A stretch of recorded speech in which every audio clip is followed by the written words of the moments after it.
স্বাধীন বাংলা বেতার কেন্দ্র। অনুষ্ঠান প্রচারিত হচ্ছে মিডিয়াম ওয়েভ 361.44 মিটারে প্রতি সেকেন্ডে 830 কিলো সাইকেলসে।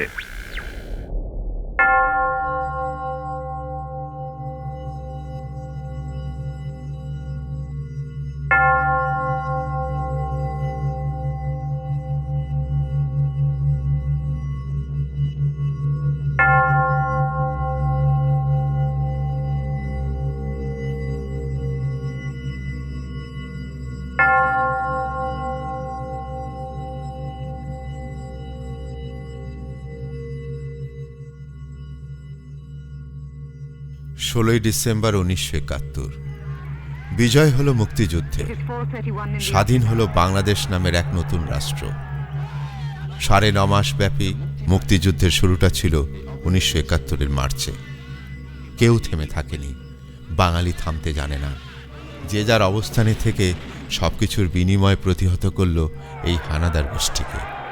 কৃষক কোদাল নিয়ে, ছাত্র তার অংশগ্রহণ দিয়ে, আর লেখক তার কলম নিয়ে অংশ নিল মুক্তিযুদ্ধে।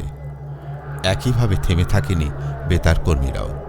শুধুমাত্র শব্দকে সঙ্গী করে তারা শুরু করল যুদ্ধযাত্রা, শব্দের যুদ্ধযাত্রা।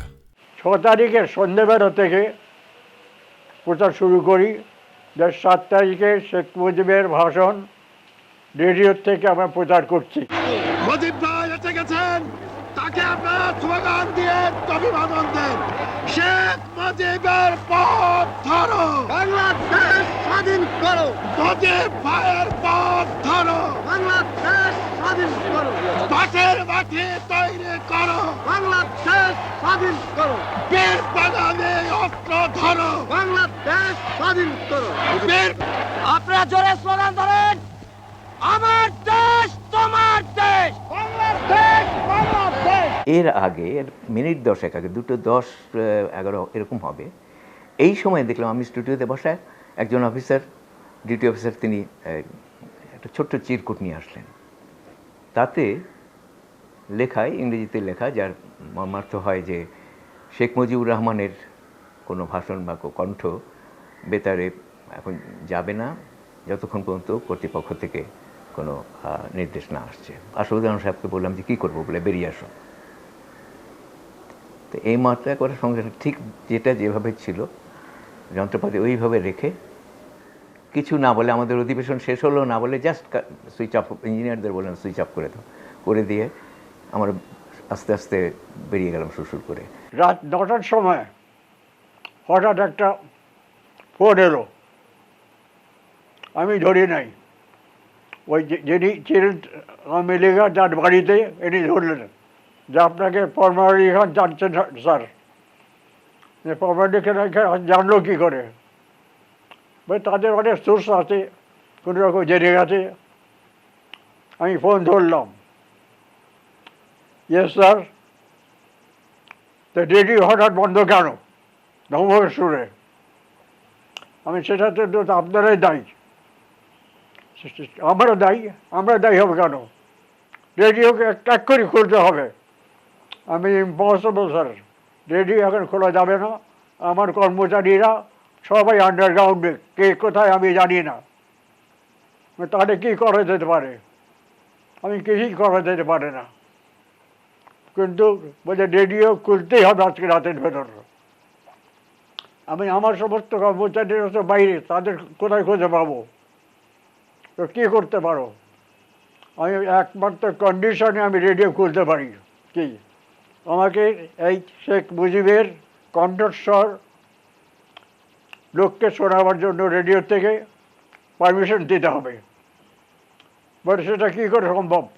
ওরা তো হয়ে গেল আজকে, দ্যাট ইজ মাই অ্যাফেয়ার। উনি হঠাৎ বলে বসে অ্যালাউড। সকালে ফার্স্ট ভয়েস হলো রেডিও ঢাকা স্টেশন, নট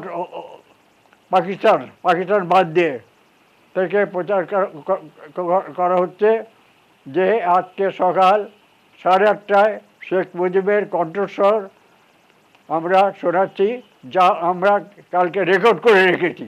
আর যদি একটা গুলি চলে, আর যদি আমার লোকের উপর হত্যা করা হয়, তোমাদের উপর কাছে আমার অনুরোধ রইল, প্রত্যেক ঘরে ঘরে দুর্গ গড়ে তোলো।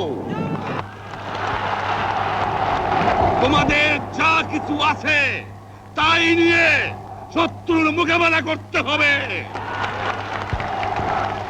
এবং জীবনের তরে রাস্তাঘাট যা যা আছে সব কিছু আমি যদি হুকুম দেবার নাও পারি তোমরা বন্ধ করে দেবে। তো আর আমার বুকের উপর গুলি চালাবার চেষ্টা করো না, ভালো হবে না। 7 কোটি মানুষকে চাপা রাখতে পারবো না। আমরা যখন মরতে শিখেছি তখন কেউ আমাদের দবাতে পারবে না এবং তোমাদের যা কিছু আছে তাই নিয়ে প্রস্তুত থাকো। মনে রাখবা, রক্ত যখন দিয়েছি রক্ত আরো দেব, এই দেশের মানুষকে মুক্ত করে ছাড়বো ইনশাআল্লাহ। এবার সংগ্রাম আমাদের মুক্তির সংগ্রাম, এবারে সংগ্রাম স্বাধীনতার সংগ্রাম। এই মিটিংটা এমন মরালি এমন শক্তিশালী করেছিল জনগণকে যে পরবর্তীকালে যে সংগ্রাম হলো প্রকৃত অর্থেই, এবং হত্যাকাণ্ড হলো এবং লড়াই হলো এবং যুদ্ধ হলো, মুক্তিযুদ্ধ হলো এবং দেশ স্বাধীন হলো, এই সব কিছু কিন্তু গোড়ায় এই মিটিংটা কাজ করেছে। 7ই মার্চে পল্টন রেসকোর্স ময়দানে উনি যে বক্তৃতা করেছেন, দীর্ঘ বক্তৃতা, এবং সেই দীর্ঘ বক্তৃতার মধ্যে বেশ কিছু কথা আছে যে কথা খুব বড় রকমের আলটিমেটাম। যেমন এবারের সংগ্রাম আমাদের স্বাধীনতার সংগ্রাম, এবারের সংগ্রাম মুক্তির সংগ্রাম। তারপরে বলছেন যার যা আছে তাই নিয়ে প্রস্তুত হয়ে যাও, ঘরে ঘরে দুর্গ গড়ে তোলো। এগুলো কি? এগুলো হচ্ছে যে আলটিমেটাম, এর পরে আর কিছু নেই।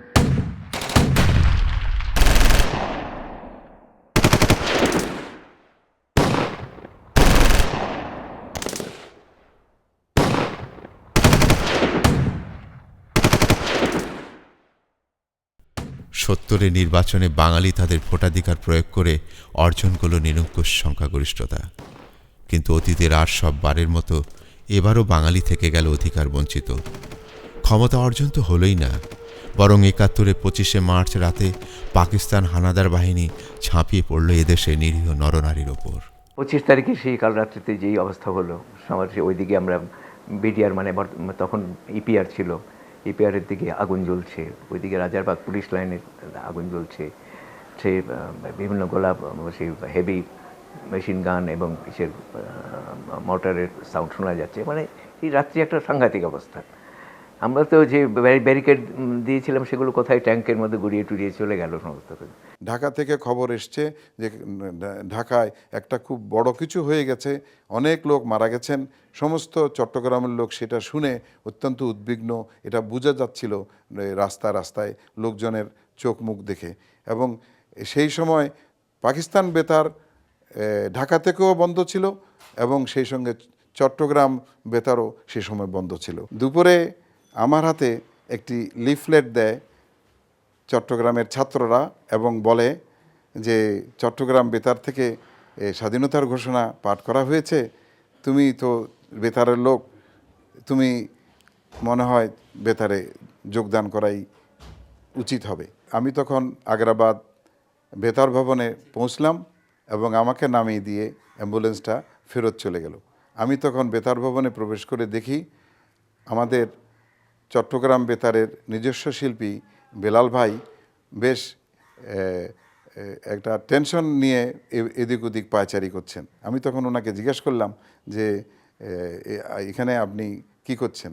তখন উনি বললেন যে আমাদের কাছে একটা লিফলেট এসছে এবং এই লিফলেটটার স্বাধীনতার ঘোষণা লেখা আছে বঙ্গবন্ধুর পক্ষে, আমরা এটা প্রচার করার চেষ্টা চালাচ্ছি, কিন্তু এখানে কোনো ইঞ্জিনিয়ার পাওয়া যাচ্ছে না এবং এই জন্য আমরা ইঞ্জিনিয়ারের জন্য অপেক্ষা করছি, লোক পাঠানো হয়েছে, দেখি কিছু করা যায় কিনা। তখন আমি বললাম যে কিছু যদি